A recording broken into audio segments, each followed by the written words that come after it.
ba pag ika'y nakikita? Puso ko ay kumakaba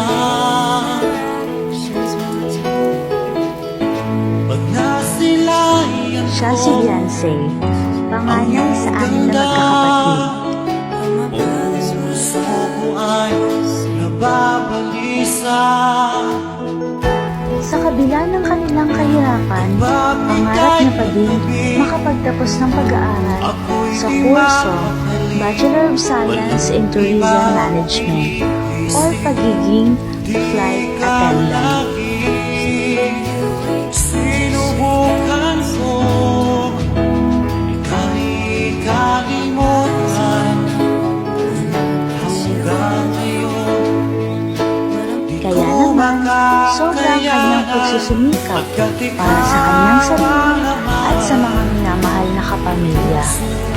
Isipan sa araw at gabi, ikaw ang dahilan. Di ako makatulog sa kakaisip sa'yo. Pagkatiraw sila, ikaw ang dahilan. Maganda, matangkad, at maputing dilag si Beyonce.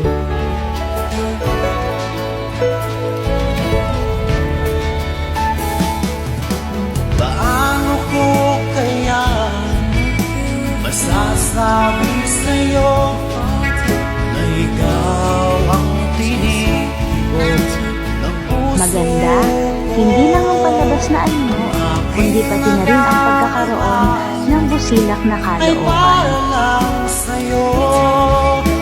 Kasama ko sana, di naman nalako, magkat ikaw ang laman. Susunod isipan sa araw at gabi, ikaw Sa lahat ng mga Kalingap Angels, isa si Beyonce sa mga natatanging ganda. sa kakaisip sa'yo,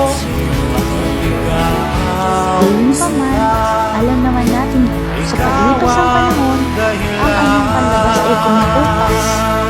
Kaya palaging tandaan na dapat di lang tayo maganda sa panlabas, isaalang-alang din natin ang pagkakaroon ng mabuting asal at busilak na kalooban sa kapwa.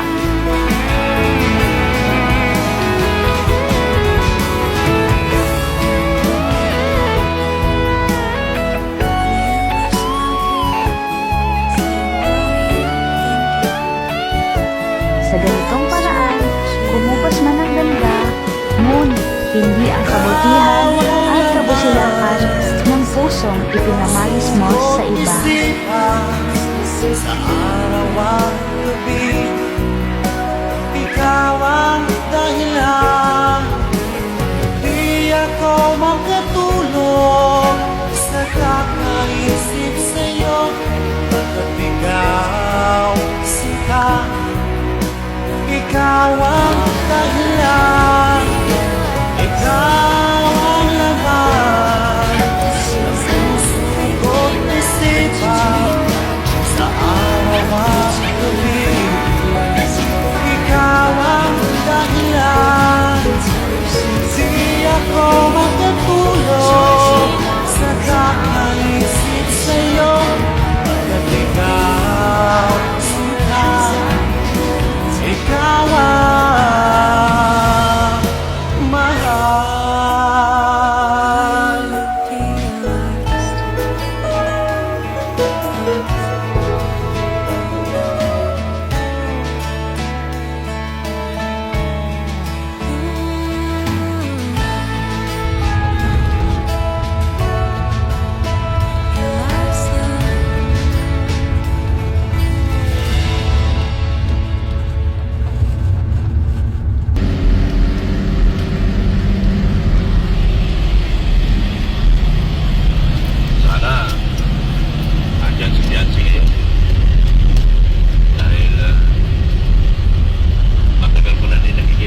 Pag gabi ng araw, makapagsabi ako.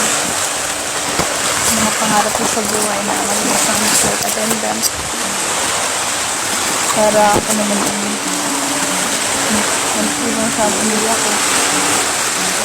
Mga kapatid ko dahil ako ang pangalan sa amin na aming naman kapatid.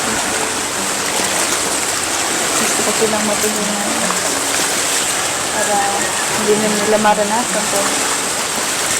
Ano man yung mga naranasan ko nung may bata pa. Bilibit ka lang.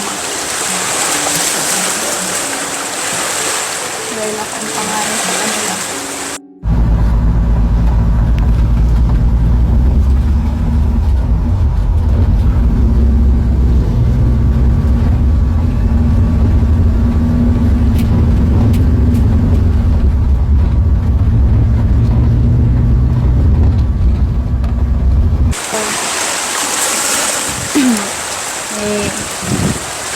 Parating din sila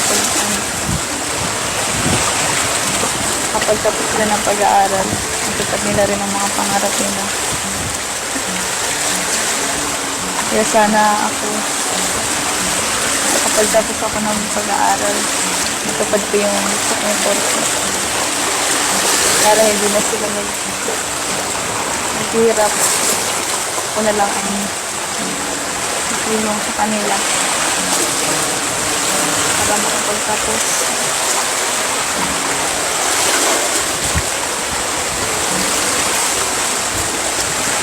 Dahil ako ang pangalan.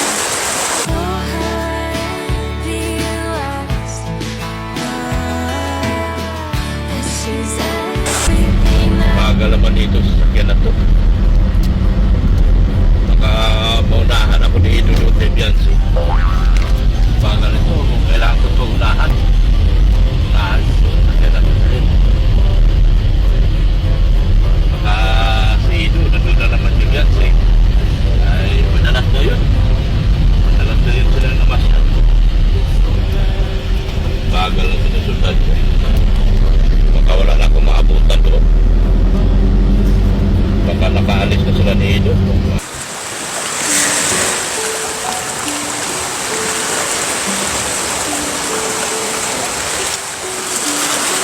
Buti na lang sumating ang kalina para matulungan kami. Sa pamamagitan ko Yaban na magpapabahay. Magkakaroon ng bayan ng taong hirap, mga walang bahay. Kay Dr. Lau, na pinala ako ni Kalingap para Kuya Rab. Unti-unting nabago ang buhay namin dahil sa Kalingap. Sobrang laki ng pasasalamat ko sa mga taong tumulong.